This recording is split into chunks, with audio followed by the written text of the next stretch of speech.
ก็ยกเปิด10 นิ้วกราบนอบน้อมบันดาน้อมระลึกถึงจังคุณขององค์สมเด็จพระสัมมาสัมพุทธเจ้าอันสูงสุดคุณพระธรรมคำสอนของพระองค์ผู้สูงส่งคุณพระสงฆ์สาวกของพระองค์ผู้ประเสริฐอันรวมก่อให้เกิดเป็นพระรัตนตรัยขอถวายความเคารพนอบน้อมใบสามายังครูบาอาจารย์พระเถระนุเถระ พระภิกษุสงฆ์สมณเณรพระสังฆาธิการสงฆ์สมณศักดิ์บัณฑิตนักปราชญ์ท่านผู้มีความรู้ทุกรูปทุกตนทุกองค์ที่รับฟังอยู่ในขณะนี้และขอเจริญสุขสวัสดีมาอย่างพ่อออกไม่ออกศรัทธาอันมีพ่อหมอนแม่หมอนพ่ออุ้ยแม่อุ้ยปีป้าและท่านผู้ฟังผู้มีบุญทุกท่านในตอนยามดึกคืนวันพุธที่9และวันนี้เป็นวันศีลวันพระโยมพ่อโยมแม่บางท่านบางคนนั้นก็ได้ไปวัดไปวาปั้มเป่งปารมีกันรักษากินทานบางท่านบางคนนั้นบ่สามารถที่จะเดินทางไปยังวัดจังหวานั้นได้แต่ก็มีจิตใจยึดในพระรัตนตรัยนั้นอยู่สม่ำเสมอนั่นเองในวันนี้ตัวเจ้าจะได้แสดงธรรมเป็นธรรมพื้นเมืองเป็นธรรมข้าวในพรรษานี้ก็เรื่องพระเจ้า10 ชาติศรัทธาญาติโยมพ่อโยมแม่ท่านผู้ฟังบางท่านบางคนนั้นบ่ได้ไปวัดไปวาบ่ได้ไหว้พระบ่ได้รับศีลวันนี้เอาวัดยกมาสู่ถึงที่นอนที่อยู่อย่างที่โยมพ่อโยมแม่ผู้รอรับฟังอยู่ในการเทศนาธรรมวันนี้ก็มีเจ้าภาพการเทศก็คือแม่จันเพ็ญคำโพธาได้เป็นเจ้าภาพการเทศในค่ำของวันนี้ศรัทธาญาติโยมพ่อโยมแม่ท่านใดที่จะร่วมกันเป็นเจ้าภาพก็สามารถที่จะทำบุญใส่การเทศได้เด้อก่อนที่จะใส่การเทศเฮามาไหว้พระและทุกเจ้าจะบอกศีลให้กับโยมพ่อโยมแม่ที่เฮาบ่ได้ไปวัดไปวากันบอกศีลโยมพ่อโยมแม่ก็ทุกเจ้าบอกแล้วให้โยมพ่อโยมแม่นั้นก็รับศีลว่าตามไปเมื่อทุกเจ้าว่าเสร็จแล้วโยมพ่อโยมแม่ก็ว่าในจิตในใจก็ได้เด้อเอาละยกมือ10 นิ้วกราบน้อมบันตาน้อมระลึกถึงอย่างองค์สมเด็จพระสัมมาสัมพุทธเจ้าจะระลึกถึงอย่างองค์พุทธปฏิมาอย่างวัดอย่างวาอย่างบ้านอย่างจองถึงมีองค์พุทธปฏิมาพระพุทธองค์นั้นอยู่ทุกที่อยู่ในจิตในใจของผู้คนเราอยู่เสมอมาโยมพ่อโยมแม่เฮาไหว้พระพร้อมกันเด้ออิมินาสการเรนะพุทธังอภิปูชยามะอิมินาสการเรนะ ธัมมังอภิปูชยามะอิมินาสกาเลนะสังฆังอภิปูชยามะอะระหังสัมมาสัมพุทโธภควาพุทธังภควันตังอภิวาเทมิกราบสวากขาโตภควตาธัมโมธัมมังนามัสสามิกราบสุปฏิปันโนภควโตสาวกสังโฆสังฆังนามามิกราบต่อไปทุกเจ้าจะบอกศีลเด้อโยมพ่อโยมแม่ที่อยู่ทางบ้านทางจองนะโมตัสสะภะคะวะโตอะระหะโตสัมมาสัมพุทธัสสะนะโมตัสสะภะคะวะโตอะระหะโตสัมมาสัมพุทธัสสะนะโมตัสสะภะคะวะโตอะระหะโตสัมมาสัมพุทธัสสะ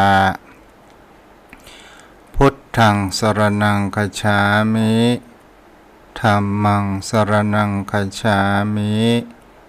สังฆังสรณังคัจฉามิทุติยัมปิพุทธังสรณังคัจฉามิทุติยัมปิธัมมังสรณังคัจฉามิทุติยัมปิสังฆังสรณังคัจฉามิตติยัมปิพุทธังสรณังคัจฉามิตติยัมปิธัมมังสรณังคัจฉามิตติยัมปิสังฆังสรณังคัจฉามิปานาติปาตาเวระมณีสิกขาปะทังสมาธิยามิอะทินนาทานาเวระมณีสิกขาปะทังสมาธิยามิกาเมสุมิจฉาจาราเวระมณีสิกขาปะทังสมาธิยามิมุสาวาทาเวระมณีสิกขาปะทังสมาธิยามิสุราเมรัยมัชฌะปมาทฐานาเวระมณีสิกขาปะทังสมาธิยามิอิมานิปัญจสิกขาปทานิสีเรนะสุขติยันติสีเรนะโภคสัมปทาสีเรนะนิพุติยันติตัสมาสิรังวิโสทะเยวันนี้อย่างมาเป็นขี้ลืมในการออกรายการโดยการส่งลิงก์สัญญาณไปยังสถานีเพื่อการศึกษาพระพุทธศาสนาและวัฒนธรรม 104.5 เมกะเฮิรตซ์ออกจากห้องส่งวัดไฟหินโดยความเมตตาธรรมของท่านอาจารย์พระครูสมุวิศวัตวรกิจโจโยมพ่อโยมแม่วันนี้เรามาฟังธรรม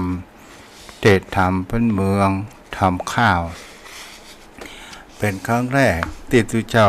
ได้เทศออกรายการวิทยุง่วนบอกง่วนเข้าใจบอกเข้าใจก็จงอดท่าตาฟังเป็นระดับไป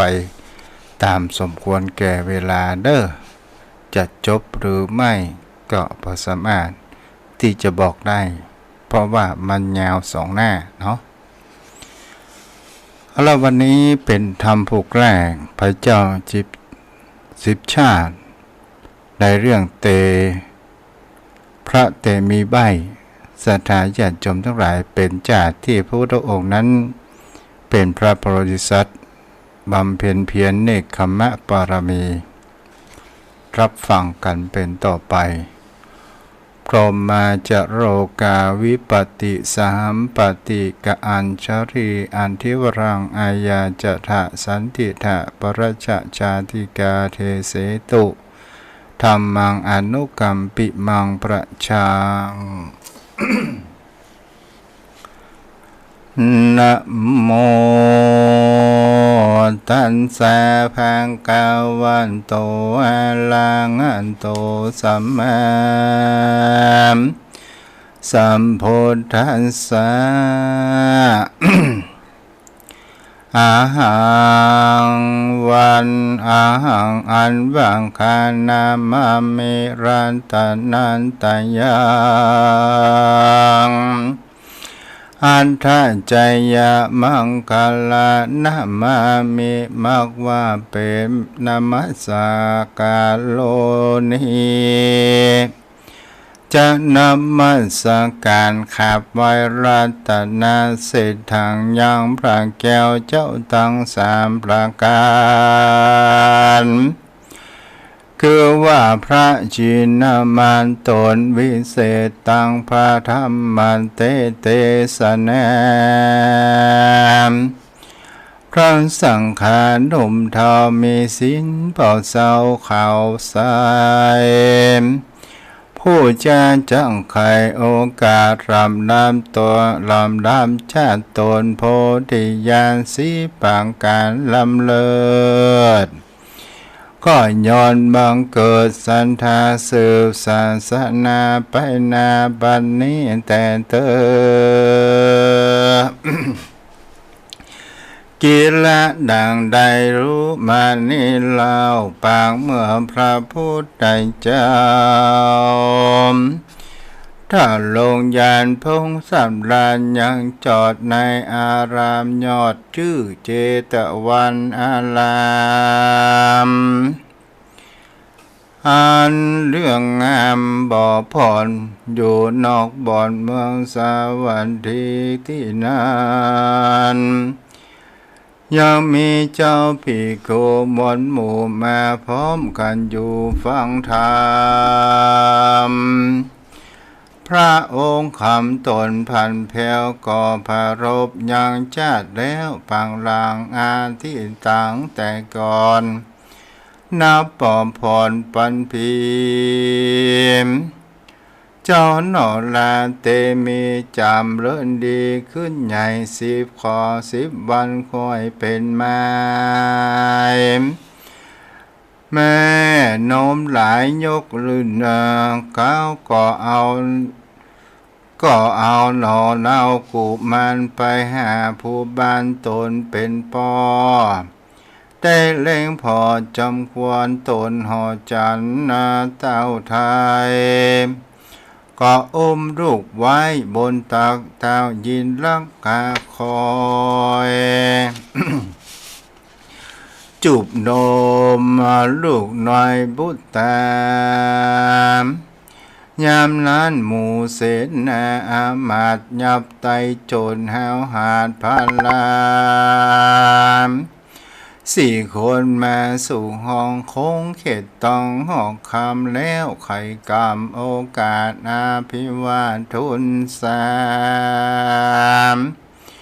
ว่าข้าแต่มหาราชเจ้าตนเป็นเก่าบุรีอันโจรมี4 คนนี้ใจหยาบกระทำบาปพึงน้ำยะพาลาอวดใหญ่กวนขี้ห้อยเจ้าเมืองได้ขี่เครื่องร้อนไม้เรายับใดนำมาจากโรงอาจจะยาบากน้อยหรือจะปล่อยมันไปอันจา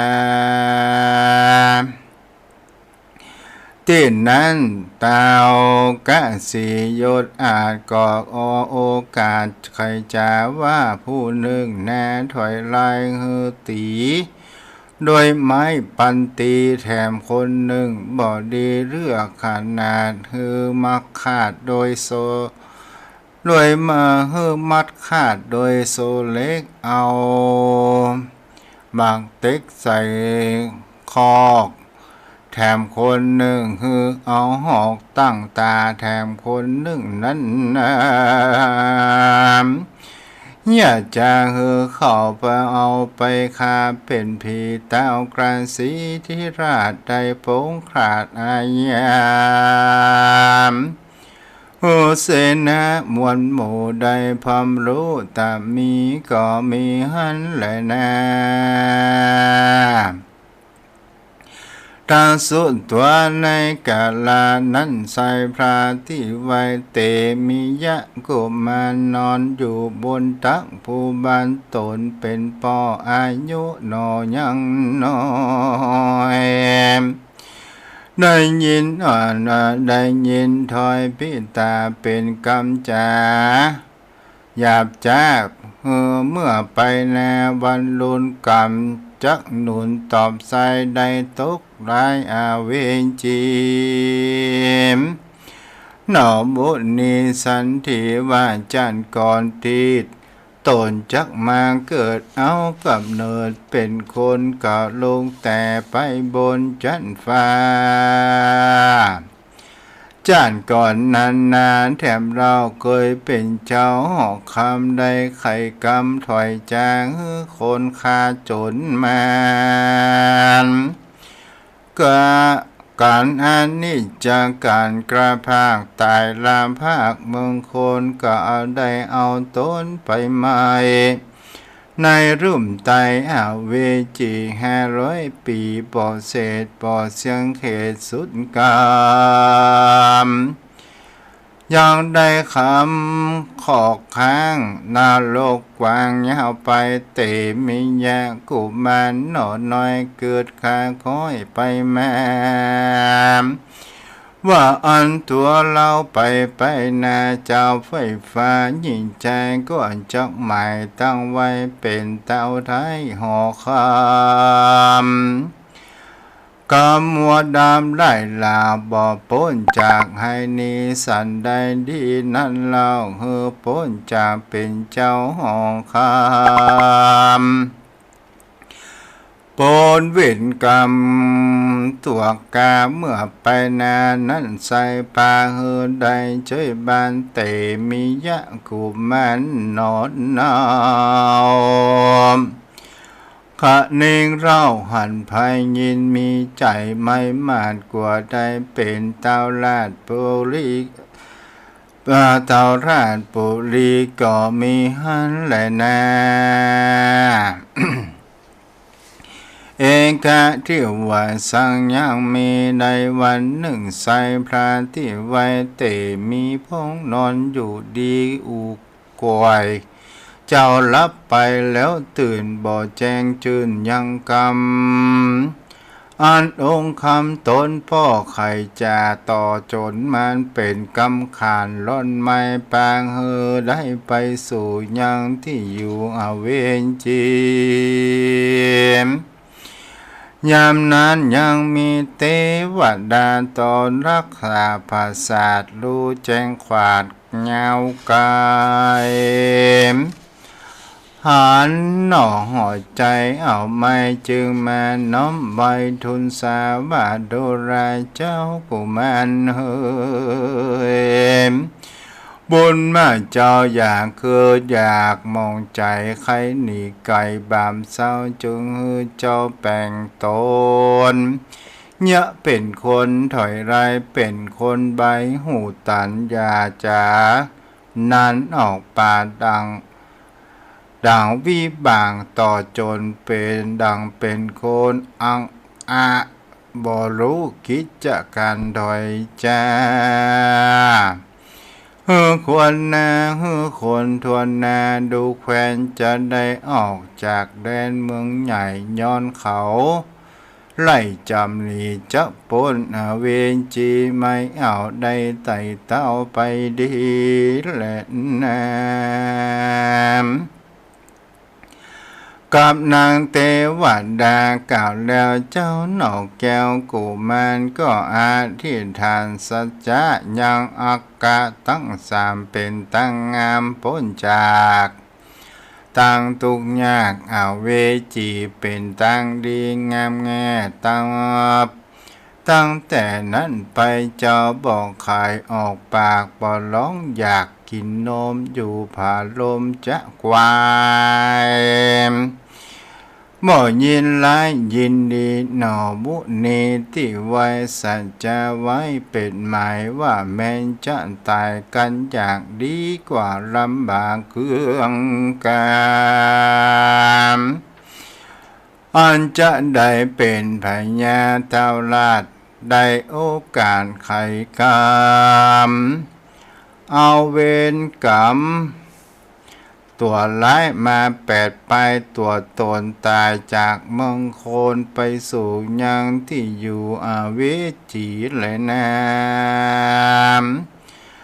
ตัฐาในกาลานั้นเรานางหนอเนาสนมเคยถวายนมบอกขาดแก่เจ้าน้อยนาดบุญนามวันนี้นะน้อไทยมาหนอไทยบ่ลองให้จะกินนมดังอาจินเจจุวันถึงสะลำลังเตือวันค่ำดีดีเจ้าเตมียอดซอยบ่ร้องอ่อนอ้อยสั่นได้จุ่มนางในหนุ่มเท่าจึงไขบอกกล่าวเล่าทุนสารเฮือเต้าโผล่บานยศใจรู้แจ้งคอยตามมีเท้ากะเลทีลานก็เฮืออามาตหมอยามาดูลาพุทธาลุงไทยว่าเจ็บป่วยใครสาวเจ็บป่วยใครได้จ่าจุมหมอยาหนุ่มเท่าก็ทุนเก่าไขการว่านอนทารงยาน้อยนาดบ่มีพยาธิมาแฝงกายาแข็งแรงแต่ใส่บ่มือใครสันใดแหละนะตินนั้นโตนพญาเจ้าฟ้ากาสีอาชยามีสั่งใจหือเสนาน้อยใหญ่ตั้งหลายเอาเด็กใจบอดลอยทวน500เป็นพระมารจากสถานที่อยู่เข้ามาสู่โรงการอยู่ล้อมกันไหลหลากเด็กน้อยลองอยากกินนมส่วนเจ้าอุดมยอดซอยบอกกล่าวบ่ร้องกล่าวถอยสั่นได้ก็มีหันแหละนะเตจนาอันบางคนตั้งหลายหนุ่มเท่าตั้งตั้นเล่าจากการว่าลูกเต่าหัวจันที่ราดปอเต็มบาทอามพอไปมาสันทีบ่หันที่จักมีรูปงามดีองอาจดูฉลาดนำน้ำสันได้จะเป็นใบตังคนถอยไรหูตานเขาจากการสร้างสาวพับห้อยเต้าปุรีก็มีหันและน้ำท่านนั่นไปแถมเล่าเขาก็เอาเจ้าหนอพุทธากาตามการนาหลายอย่างมีต่างๆหลายอันคือเอาหูเห่าวันกอดเกี่ยวเจ้าก็บ่บิดเบี้ยวสั่นใดเอาเขาก็เอาไฟลูกไม้มาสวาดไกลตัวตนเจ้าหนอก็บ่กลัวสักหยาดเอาแล้วก็เอาจ้างตัวอาจง่วงเหงาเอางามเป่าเซลสอดเอาวงกอดตัวตนโยนไปบนอากาศจุมอามาตและเสนาปางการลุ่มลาลับไว้บอกเฮ้ยเจ้าได้เป็นสั่งเขายังบอกตากำเจ้าหนอลากุมันก็เอาน้ำตาน้ำอ้อยมาตาตามตัวยอดซอยคิงบางแล้วนำไปวางเข้าใส่เหือมุดต่อมไตไปแม่เจ้าก็บ่หอนว่าจะดินรีปินสันใดเป็นเขานำไปวางไว้แลแนม ท่านนั่นไปแถมเราเขาก็เฮือหนอเนาหญิงสาวงามเปิ้งเปล่าบดน้อยนับอ่านร้อยข่าวสายผ่านพัดกันไปนวดฟันกอดโจมกันไปมาเพื่อจังเฮอกามตัณหาหนอนเนาเกิดขึ้นเรากับเขาเจ้าก่อนนิมเสากระด้างตัวแข่งข้างดังไม้นางนัดไทยมวลหมู่หันเจ้านินอยู่นั่นเล่าก็ใส่ใจว่านางหนอนเนาเป็นผีก่อปากันนี้เล่นเล่ไปเสียที่ไกลทามจุมเสนาหนุ่มเทาอามาตย์เก้าตั้งหลายใส่ใจหมายจูโพว่าเจ้ากินโกเตมีเป็นคนกาลีอังกะอังอาเสียองค์กะใบบาจึงเอาหนอลาถาลงยานก็ทำการน้อยใหญ่มีพร้อมค่อยนานกระทำการมาอ่านได้16 ปีขบควายถึงทานปล่อยบ่องหันยินหลายเจ้าบ่หากเป็นสันได้และนามโสราชาอ่านว่าพญากะสีทีลานก่อนถามอามาตย์ผู้ใหญ่อันเคยตามตวายเจ้าไว้เดิมทีว่าเจ้าเตมีนิเราจำเป็นเจ้าถ้าลงกุลไปรุนนี้ไปรุน นี่ใส่จะนี่ใส่สั่งเป็นใบอาสันได้จากก่อนแล้วอันลูกแก้วเตมีจักไล่ดีหรือลูกเจ้าจุงไข่ขา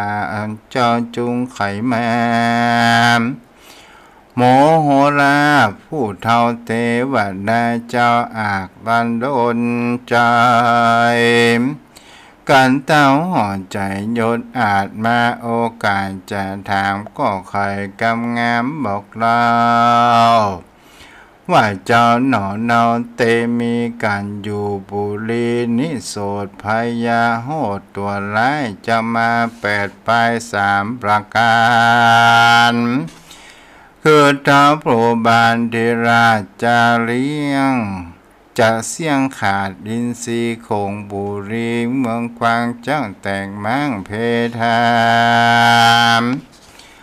เจ้าบ้านลาใหญ่น้อยจักการตำมองการตำก้อยมองผ่านย้อนซึกหันกลายหยาบจักมาผาบเอาเมืองเฮอได้เครื่องล้นไม้ ขอเต้าไทยอย่าวางใจรีบไวไปป่อนจ้า เอาเจ้าหนอลายใส่สีอันเป็นกาลกินีแห่งแต่งตนใส่รถป่อเป็นมงคลไปปล่อยจรโดยแม่ถอยตัวใบบาเอาฟังป่าจ้าเสียพีแต่เธอตังสุดตัวราชาส่วนพญากสีธิราชได้ยินอามาตย์หมอตวายมาปัดหมายบอกกล่าวตนเต่าไทยปู่บ้านก็มีราชองค์การปงขาดเธอเอาลูกลาดไปฟังเสียที่ยังปัจจาอย่าเฮอไหวหน้าขึ้นมาเจ้าพระลามวลหมู่จะได้อยู่สวัสดีส่วนนางเทวีเหนาเทาได้ยินกำเขาถึงหูว่าจะเอาลูกบุญจูลูกไทยไปฟังไว้ดงพายนางมีใจสะดงสติฟุ้งเววนติอก ตนทลาบน้ำตาอาบรามไหลนางเลี้ยวไว้ไปบ่แจมไปหาเจ้าฟ้าทูลสาว่าสันใดจะพี่เจ้าจะเอาลูกเต้าไปฟังมีตดสั่งมากน้อยจงกล่าวคอยกิยาตนราชตนรายจาธิราชก็โอกาสปันหมายว่าเป็นคำใจว่าตนคำใจมันถอยเป็นเบียงง่อยสินสีเสียสีมการากินีใบบากูเจ้าฟ้าหอคำกันไข่กำว่าแล้วก็บอกการแก้วดีลีมนางเทวีแม่ไทยลองล่ำให้ไปมาแล้วไก่กาสยบเต้าดินดะดาวผาพายจอบุญหลายงามแง่ได้หันแม่ดังอันใจสอดดันขุนแนมมองใครเจียนจ้าภายโพดฮือประโยชน์บ่ได้เหล่านี้แนมใส่บ่ำเพลงมากจังไก่กาปังเป่าก็เลยดักจูนั้นเล่าสันดีก็มีหันแลแน่ปุณะทิวเสกันวันลุนและลุ่งอาทิตย์ปุ่งใสสีสุนันตะเสสาระสุนันตะสาลันที่เฮาหาก่อห่างโลดลาดต่างตาอันรถน้ำมานั่นใส่ก็เป็นรถเทพไทยเมืองบน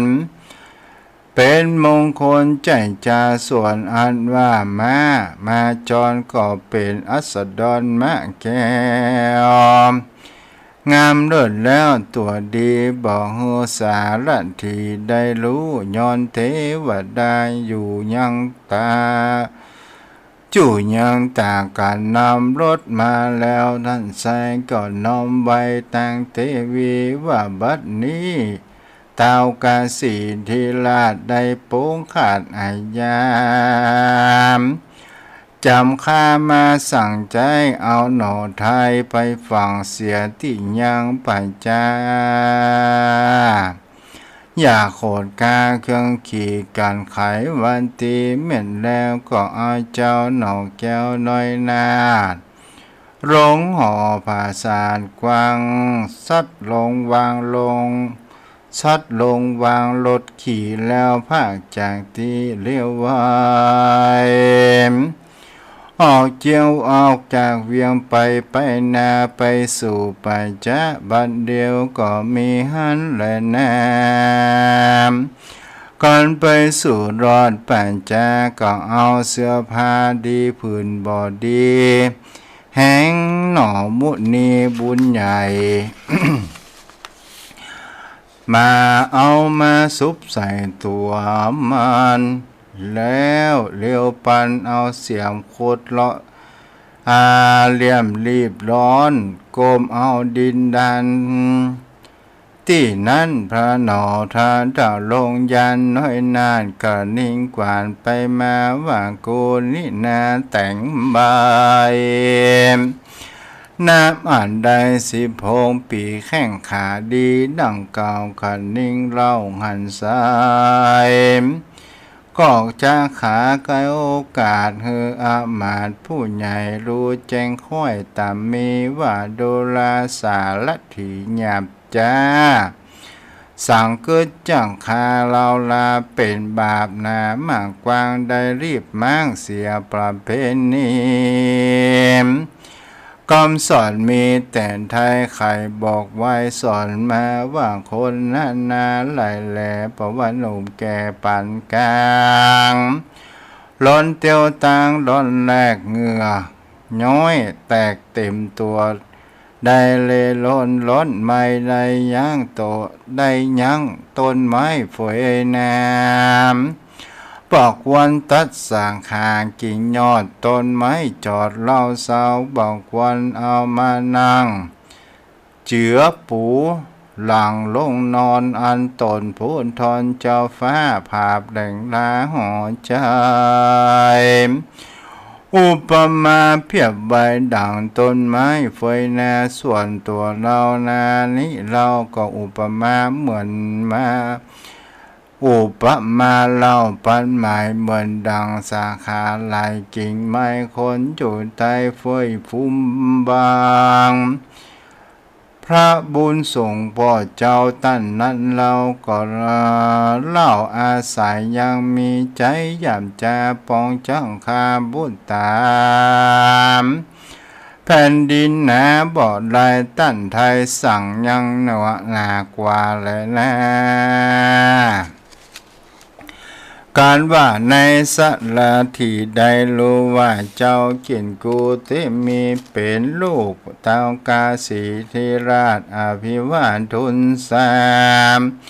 ขอรัตนาหน่อเนาปิกป้องเต้าคืนสู่ยังที่อยู่บุรีเจ้าเตมียอดซอยก่อกล่าวถอยปันไม้ว่าตั้นจุงไผ่พันดาจ้าเอาเครื่องงาป้องเตายังที่ก่อบุรีส่วนในสารที่นั้นเราก็รีบปกเป้าคืนสู่ยังที่อยู่เวียงใจรีบเร็วไวบอกกล่าวยังเต้าไทยกาสีก็มีหันแหละน้ำเมื่อนั้นพระยากาสีทิราชได้ยินโอกาสข่าวสารว่านอทะโรงยานลูกไทยปล่อยใจคนใบอามก็นำมาสัจจันจมจุนปิติตื่นใจบานป้าบริวารมนหมู่ออกมาสู่ปล่อยจาที่เจ้าโนราเตมีแล้วใครว่าตีโอกาสขอเจ้าน้อยนาดบุญนาคืนสู่พระลานแต่ต้องไปนั่งห้องเสวยเมืองเจ้าบุญเรืองหน่อเนาก็บอกเฮอเจ้าเปลี่ยนตาว่าลูกพอพาธนาใครได้ยังของโลกไตวิเศษต้องมีใจใครปวดฮือผ่านหนวดเป็นจีเอาสินดีตั้งต่อสมาธิก่อนในใจ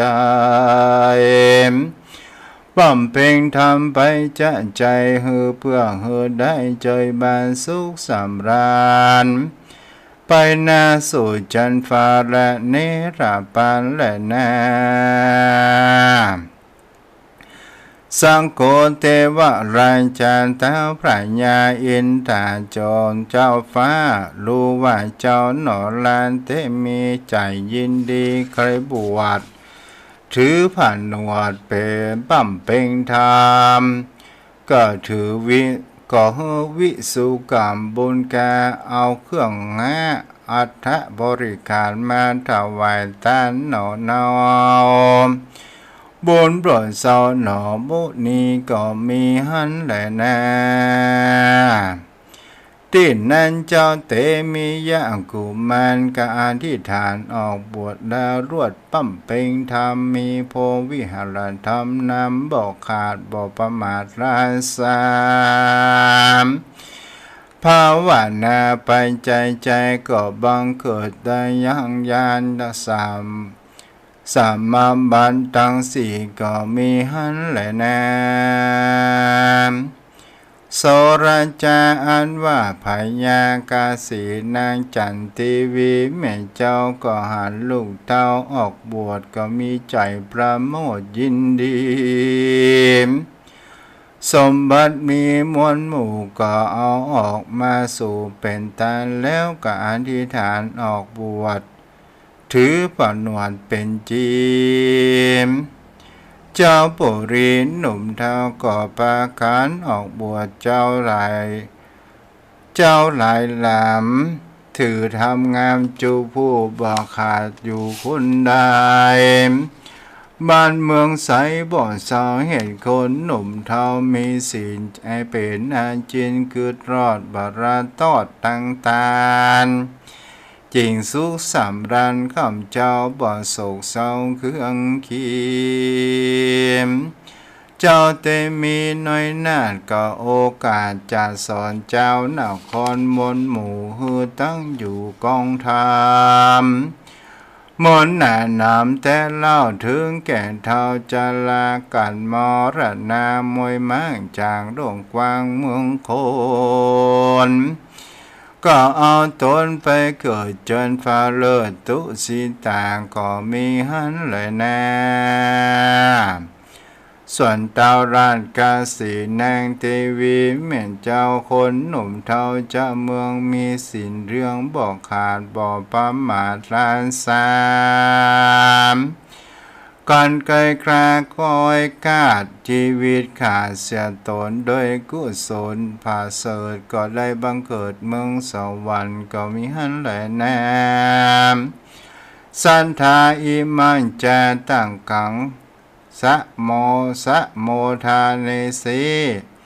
สัทธาอันว่าสัพพัญญูพระพุทธเจ้าก็จะจุมนุมจัดเก่าปังหลังมาเตรียมยังจัดนี้หูแจ้งที่หันใส่ผ้าจิงขายโอกาสว่านางน้อยนาเทวดาอันนักษามสเวนตสันนั้นใส่คือหากใบในนางอุบลวันนะเทรีในการาบัดนี้แหละนะส่วนอันว่าอันนาส่วนอันว่านันตะสารถีนั้นใส่คือหากมาได้ภาษาริบุตรถึงในการาบัดนี้แหละนะส่วนเจ้าคันติยะทั้งสองพ่อแม่นั้นใส่ก็หากมาได้พระยาสรีสุโธธนาและนางสริมหามายาในกรบันนี้แหละนา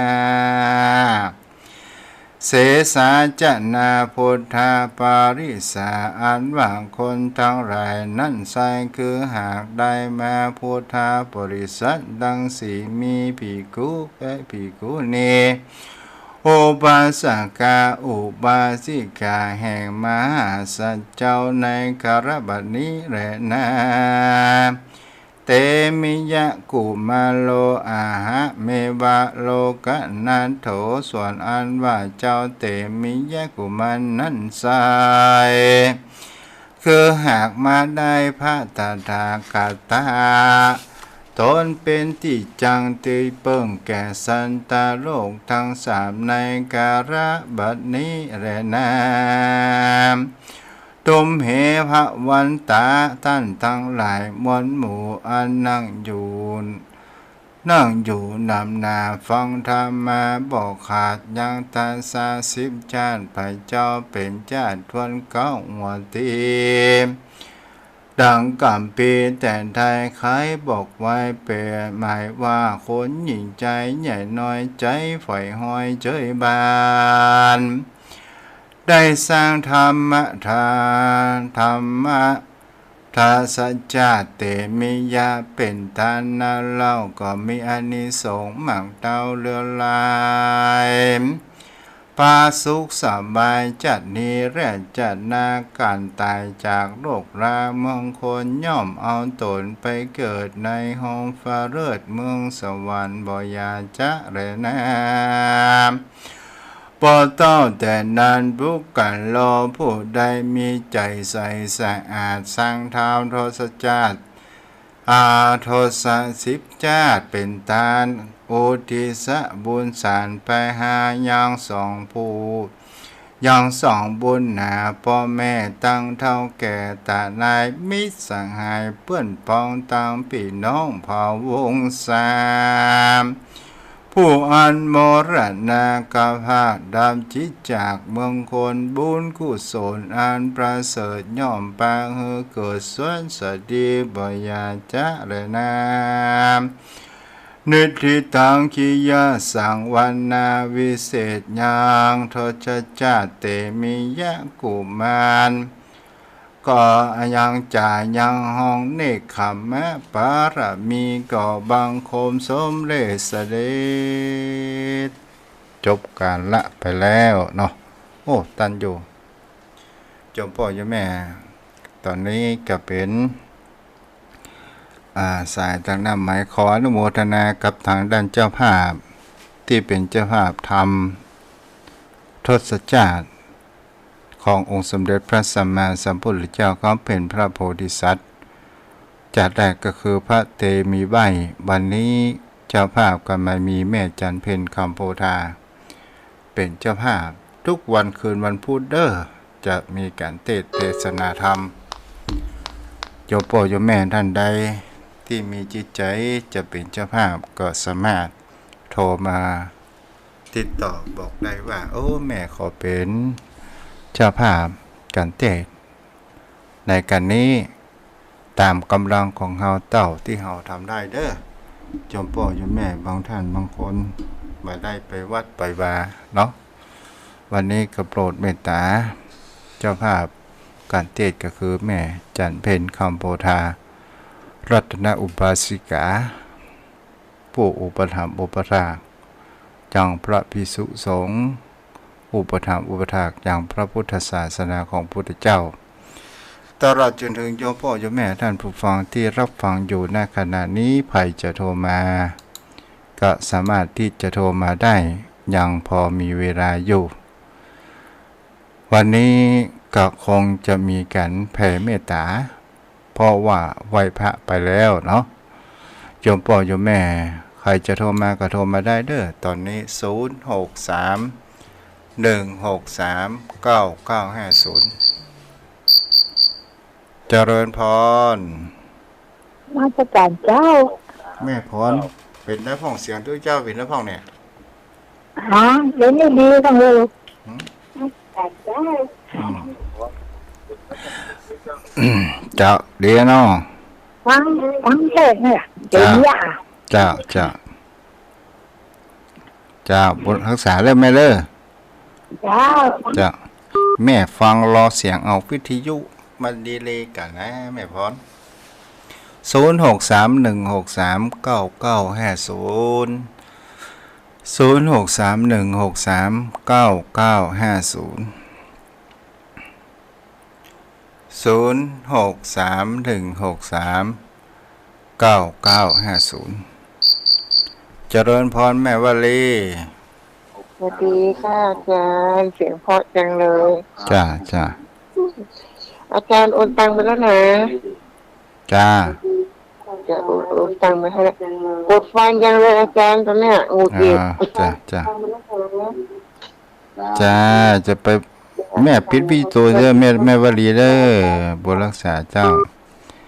0631639950โอ้แม่แดงหลานเอาปัจจัยมาถวายแล้วแม่แดงอนุโมทนาบุญตัวที่เป็นเจ้าภาพแผ่นมิกชิตเนาะแม่นวลยอดคำปานฝนตกอยู่ก้าตังดอย0631639950เจริญพรแม่คำนวณจ้าไว้สาเจ้าฟังธรรมเทศพื้นเมืองเป็นได้พ่อเข้าใจก็เข้าใจดีม่วนดีเจ้าพระเตมีเพื่อนบำเพ็ญเป็นอะไรอย่างนะบำเพ็ญบารมีอย่างวันนี้พิเศษที่เปิ่นไปออกบวชเจ้าบำเพ็ญเนกขัมมะปรมีในการออกบวชเนาะเจ้าแปลว่าแม่ตั้งใจฟังวันนี้บังเอารับเนาะแบบไม่ได้ยินหรอเจอเราทำมันนี่นะเข้าใจดีเจ้าลูกตุ๊เต้เป็นยังไงพ่อโอ้ม่วนดีเหมือนกันอันกันเข้าใจดีชัดเจนดีเหมือนกันละเจ้าบางส่วนเทศฟังมาเรื่องนะเจ้าบทรักษาได้เจ้าแม่เคยไปฟังตลอดฟังธรรมภาษานี่นะเจ้าคือชิ้นแม่จึงขาดไปละนะจ้าแม่เวลามันมีน้อยได้แม่จ้าเป็นกำลังใจให้เนอะจ้าบทรักษาเจ้า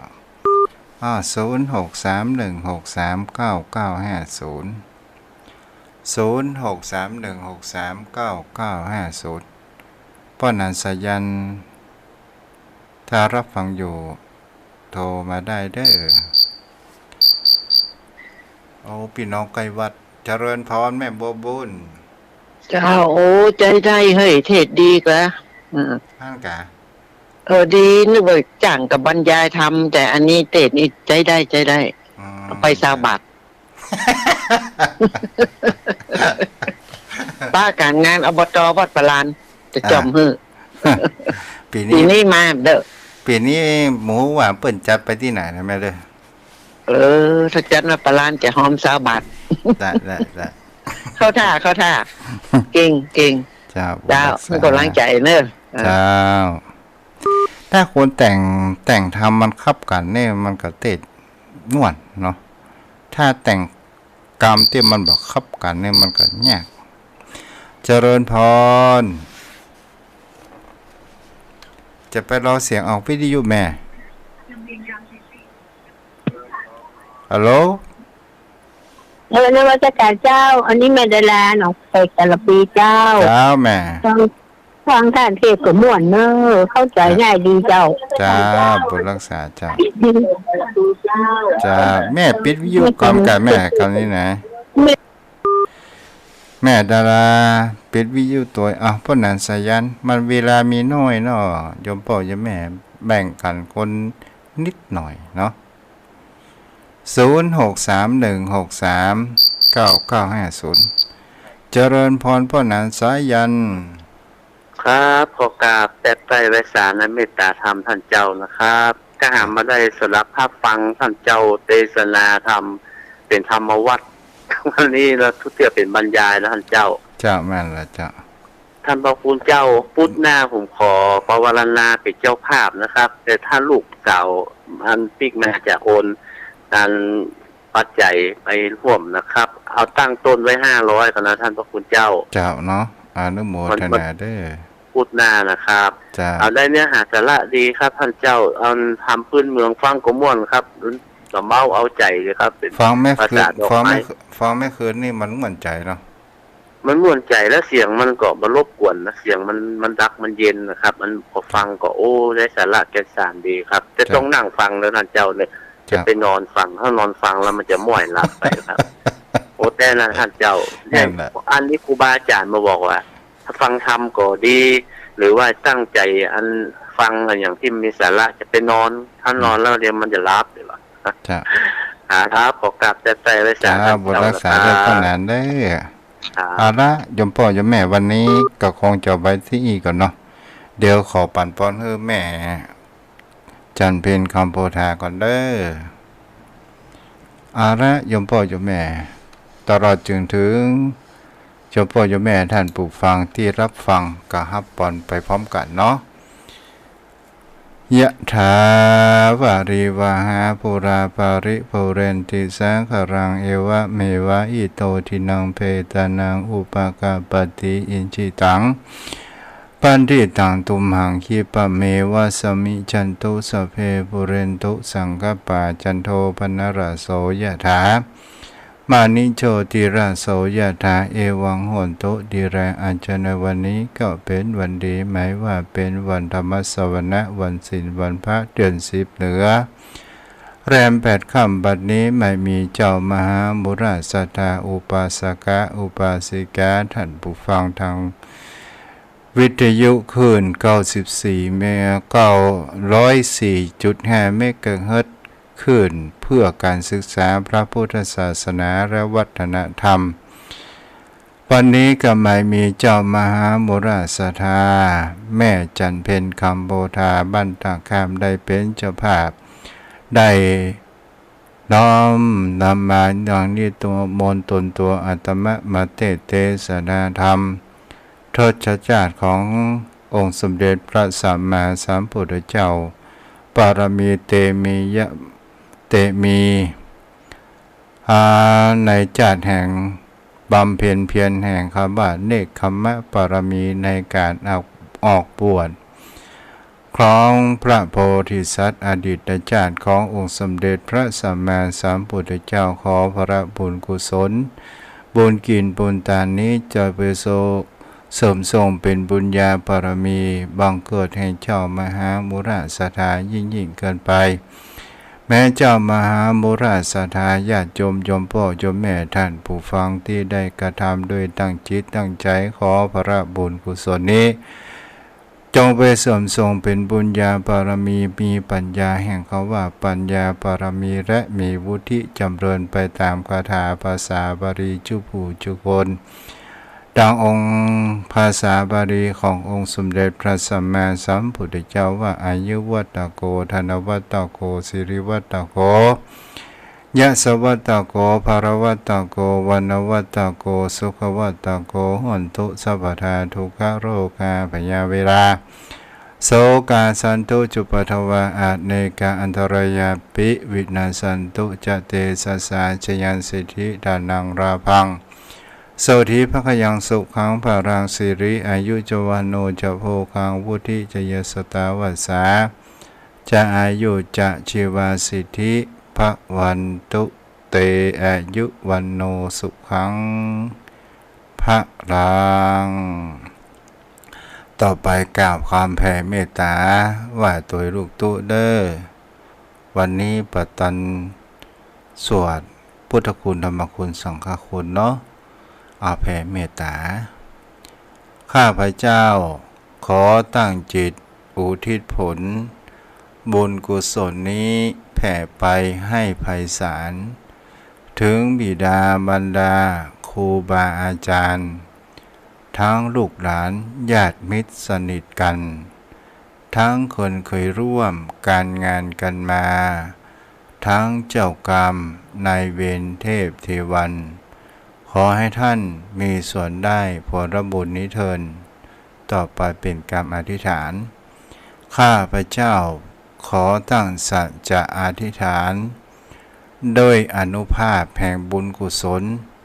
ที่ข้าพเจ้าได้กระทำแล้วนี้จงเป็นภรปัจจัยเป็นนิสัยตำส่ง